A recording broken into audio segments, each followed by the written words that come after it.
कवन सो काज कठिन जग माही, जो नाही हो ता तुम पाही।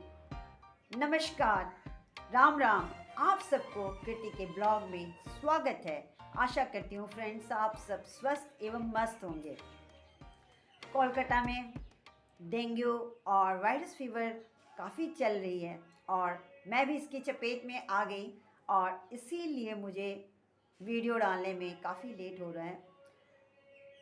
और फ्रेंड, आज मैं आपके समक्ष प्रस्तुत करने जा रही हूँ बजरंगबली का चमत्कार, बजरंगबली की महिमा भाग 3। आशा करती हूँ फ्रेंड्स आप लोग को ज़रूर पसंद आएगा। आज मैं आपके समक्ष बताने जा रही हूँ सुंदरकांड। हाँ, सुंदरकांड बताने के पहले यह रामचरितमानस के बारे में भी बताना ही पड़ेगा। तो आज रामचरितमानस से ही शुरू करते हैं।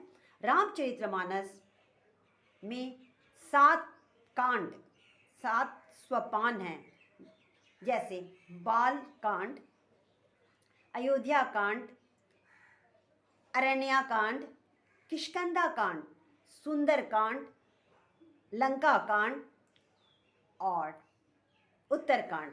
ये 7 कांड द्वारा ही रामचरितमानस को पूर्ण किया गया है। समझने में, पढ़ने में एक के बाद एक समझ में आता है। बाल कांड में राम, लक्ष्मण, भरत, शत्रुघ्न इनका वर्णन है। ऋषि विश्वामित्र जी ने इसी कांड में श्री राम और लक्ष्मण को अपने आश्रम की रक्षा के लिए राजा दशरथ से मांगा था।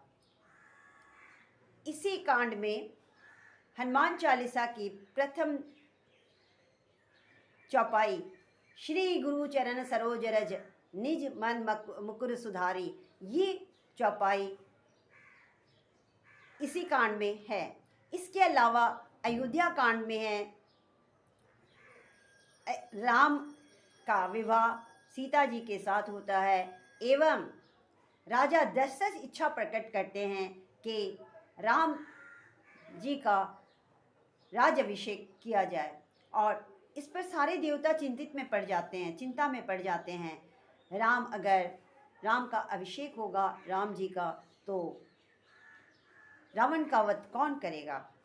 और इसमें हनुमान चालीसा का ही दूसरी पंक्ति, बरनऊ रघुबर विमल यशु जो दायक फलचार, ये पंक्ति अयोध्या कांड में है। इसके बाद आता है अरण्या कांड। अरण्या कांड में स्वर्णपखा का नाक कटना, सीता हरण और सीता विलाप, जटायु और रावण का युद्ध, जहाँ जटायु जी मारे जाते हैं, यह अरण्या कांड में। तत्पश्चात आती है किष्किंधा कांड। किष्किंधा कांड में रावण सीता जी को धमकाते हैं और हनुमान जी को राम से आज्ञा मिलता है सीता जी की खोज के लिए। तत्पश्चात आता है सुंदरकांड। सुंदरकांड यह रामचरितमानस का ऐसा कांड है, इसमें सुंदरकांड में, जहाँ पे पूरे रामचरितमानस में राम जी की गौरव, जी के चरित्र, राम जी के बारे में वर्णन किया गया है। लेकिन सुंदरकांड में हमें ज़्यादा से ज़्यादा हनुमान जी का बल प्रदर्शन, हनुमान जी के कार्य का ही वर्णन हमें सुंदरकांड में मिलता है। सुंदरकांड का नाम सुंदरकांड क्यों कहा गया? लंका कहाँ बसा हुआ था? लंका त्रिकुट नामक एक पहाड़ पर बसा हुआ था और यह पहाड़ 3 पहाड़ों के संयुक्त से बना था, इसीलिए इसका नाम त्रिकुटा पड़ा था। पहला था सबेल पर्वत, दूसरा नील पर्वत और तीसरा सुंदर पर्वत था। सैल पर्वत के मैदानों पर लड़ाई वगैरह हुआ करता था। नील पर्वत जहाँ राक्षसों का महल था। तत्पश्चात सुंदर पर्वत जहाँ पर अशोक वाटिका थी और सीता जी हनुमान जी से इसी वाटिका में हनुमान जी सीता जी से मिले थे। सुंदरकांड में हनुमान जी प्रस्थान होते हैं, जाते हैं सीता जी को खोजने के लिए, आज्ञा श्री राम की आज्ञा पाने के बाद। और उन्हीं रास्ते में समुंदर लांघते हैं। तत्पश्चात काफ़ी उन्हें बाधा आती है, राक्षसों से लड़ते हुए, सारे संघर्ष से निकलते हुए बेचारे पहुंचते हैं लंका। और लंका पहुंचकर भी वो सबेल पर्वत, नील पर्वत सब जगह खोज के अंत में सुंदर पर्वत पे जाते हैं, जहाँ उन्हें सीता जी मिलती हैं। और वहाँ वह श्री राम की मुद्रिका सीता जी को देते हैं और सीता जी से अशोक वाटिका की फल खाने की आज्ञा मांगते हैं। और तत्पश्चात हनुमान जी अशोक वाटिका हैं। तत्पश्चात बहुत रोचक है। अगर सुंदरकांड को बोला जाए तो काफ़ी समय लग जाएगा। और लंका भी सुंदरकांड में ही ये जलाते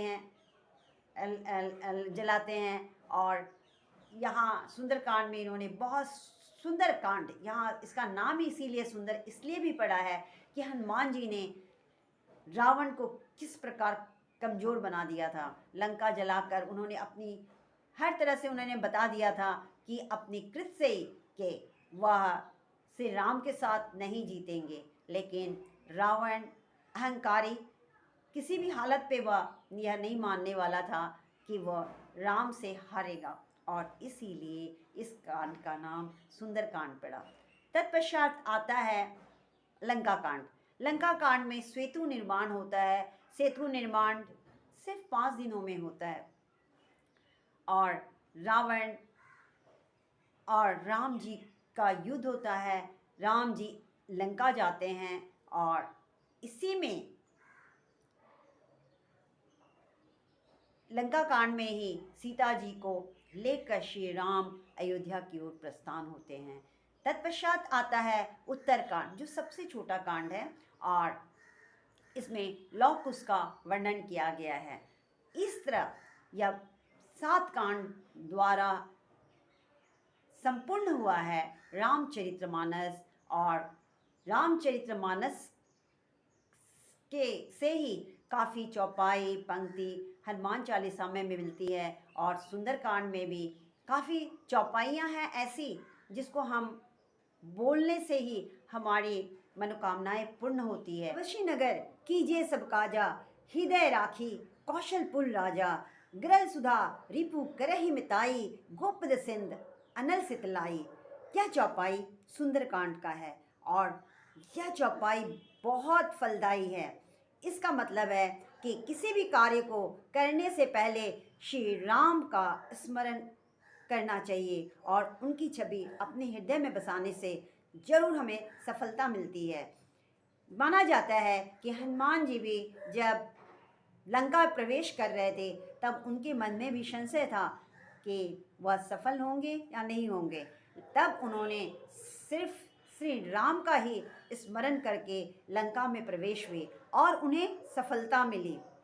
फ्रेंड, मैं इस चौपाई से मुझे भी काफ़ी लाभ हुआ है। मेरा ऐसा काम हुआ है जो मैं आपके साथ ज़रूर शेयर करूंगी, जो कि जब मैं अपना सुंदरकांड को पढ़ने के बाद मुझे क्या क्या मिला है मैं आपको जब बताऊंगी। तो यह चौपाई मैंने किसी कार्य को करने के लिए मैं गई थी जो कि कोई नहीं कर पा रहा था। उस कार्य को यह जपते हुए ही गई थी, तो उस कार्य को बड़ा आश्चर्यचकित मेरा वह कार्य पूर्ण हुआ। मैं आपके साथ यह विस्तार पूर्वक कहूँगी जब मैं अपना सारा सुंदरकांड के बारे में कहूँगी। इस तरह सुंदरकांड बहुत फलदायी है और मैं इसी का पाठ करती हूँ। आशा करती हूँ फ्रेंड्स आप लोग को ज़रूर पसंद आया होगा आज का यह ब्लॉग। और मैं आप सबसे निवेदन करती हूँ कमेंट बॉक्स में जय श्री राम जय बजरंगबली ज़रूर लिखिएगा और नए व्यूअर्स जो भी आ रहे हैं प्लीज़ सब्सक्राइब करिएगा। So friends, see you in the next blog. Keep smiling और मेरे ब्लॉग के साथ बने रहिए। Thank you for watching.